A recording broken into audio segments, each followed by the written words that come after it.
रक्षाबंधन क्यों मनाया जाता है? हिंदू कैलेंडर के अनुसार श्रावण माह की पूर्णिमा को रक्षाबंधन या कहें कि राखी का त्योहार मनाया जाता है। तो ऐसे में आइए जानते हैं इस त्योहार को मनाए जाने संबंधी 10 पौराणिक मान्यताओं के बारे में। पहली मान्यता, भविष्य पुराण में कहीं पर लिखा है कि सबसे पहले इंद्र की पत्नी सची ने वृषसुर से युद्ध में इंद्र की रक्षा के लिए रक्षा सूत्र बांधा था। इसलिए जब भी कोई युद्ध में जाता है तो उसकी कलाई पर कलावा, मौली या रक्षा सूत्र बांधकर उसकी पूजा की जाती है। देवी लक्ष्मी जी ने राजा बलि को अपना भाई बनाकर हाथों में अपने पति की रक्षा के लिए यह बंधन बांधा था और अपने बंधक पति श्री हरि विष्णु जी को अपने साथ ले गई थी। दूसरी कथा में हमें स्कंद पुराण, पद्म पुराण और श्रीमद् भागवत पुराण में मिलती है। कथा के अनुसार भगवान विष्णु जी ने अदिति के गर्भ से वामन अवतार लिया और ब्राह्मण के वेश में असुर राज राजा बलि के द्वार भिक्षा मांगने पहुंच गए। चूंकि राजा बलि महान दानवीर थे तो उन्होंने वचन दे दिया कि आप जो भी मांगोगे मैं वह दूंगा। भगवान ने बलि से भिक्षा में 3 पग भूमि की मांग ली। बलि ने तत्काल हाँ कर दी क्योंकि 3 पग ही भूमि तो देना था। लेकिन तब भगवान वामन ने अपना विशाल रूप प्रकट किया और 2 पग में सारा आकाश, पाताल और धरती नाप लिया। फिर पूछा कि राजन अब बताइए कि तीसरा पग कहाँ रखूं? तब विष्णु भक्त राजा बलि ने कहा, भगवान आप मेरे सिर पर रख लीजिए। और फिर भगवान ने राजा बलि को रसातल का राजा बनाकर अजर अमर होने का वरदान दे दिया। लेकिन बलि ने इस वरदान के साथ ही अपनी भक्ति के बल पर भगवान से रात दिन अपने सामने रहने का वचन भी ले लिया।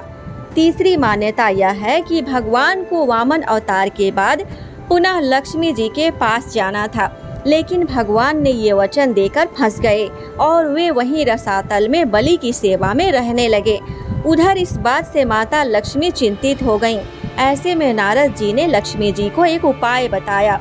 तब लक्ष्मी जी ने राजा बलि को राखी बांध अपना भाई बनाया और अपने पति को अपने साथ ले आईं। उस दिन श्रावण मास की पूर्णिमा तिथि थी। तभी से यह रक्षाबंधन का त्योहार प्रचलन में है।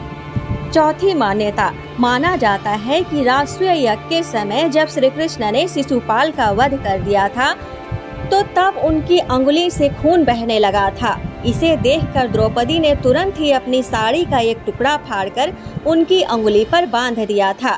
इस कर्म के बदले श्री कृष्ण जी ने द्रौपदी को आशीर्वाद देकर कहा था कि एक दिन मैं अवश्य तुम्हारी साड़ी की कीमत अदा करूंगा। इन कर्मों की वजह से श्री कृष्ण जी ने द्रौपदी के चीरहरण के समय उनकी साड़ी को इस पुण्य के बदले ब्याज सहित इतना बढ़ाकर लौटा दिया और उनकी लाज बच गई। कहते हैं कि इसी के बाद रक्षाबंधन पर बहन द्वारा राखी बांधने की परंपरा की शुरुआत हुई थी। पांचवी मान्यता, उत्तर भारत में रक्षाबंधन वाले दिन अर्थात श्रावण की पूर्णिमा को राखी का त्योहार मनाया जाता है, जबकि दक्षिण भारत में समुद्री क्षेत्रों में नारियल पूर्णिमा का त्योहार मनाया जाता है। नारियल पूर्णिमा खासकर सभी मछुआरों का त्योहार होता है।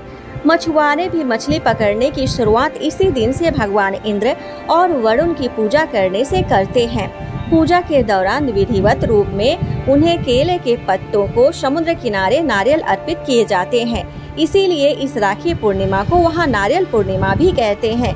दक्षिण भारत में यह त्योहार समाज का हर वर्ग अपने अपने तरीके से मनाता है। इस दिन जनेऊ धारण करने वाले अपनी जनेऊ बदलते हैं।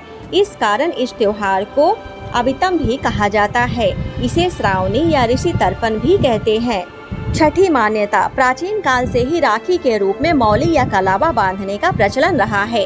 हाथ के मूल में 3 रेखाएं होती हैं जिनको मणिबंध कहते हैं। भाग्य व जीवन रेखा का उद्गम स्थल भी मणिबंध ही है।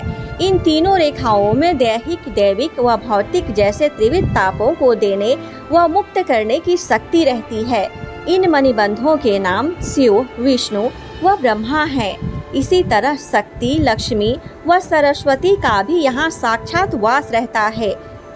जब हम कलावा का मंत्र रक्षा हेतु पढ़कर कलाई में बांधते हैं तो यह 3 धागों का सूत्र त्रिदेव व त्रिशक्तियों को समर्पित हो जाता है, जिससे रक्षा सूत्र धारण करने वाले प्राणी की सब प्रकार से रक्षा होती है।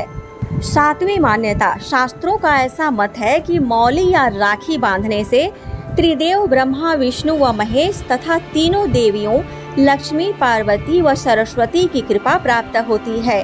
ब्रह्मा की कृपा से कीर्ति, विष्णु की कृपा से रक्षा तथा शिव जी की कृपा से दुर्गुणों का नाश होता है। इसी प्रकार लक्ष्मी से धन, दुर्गा से शक्ति एवं सरस्वती की कृपा से बुद्धि प्राप्त होती है।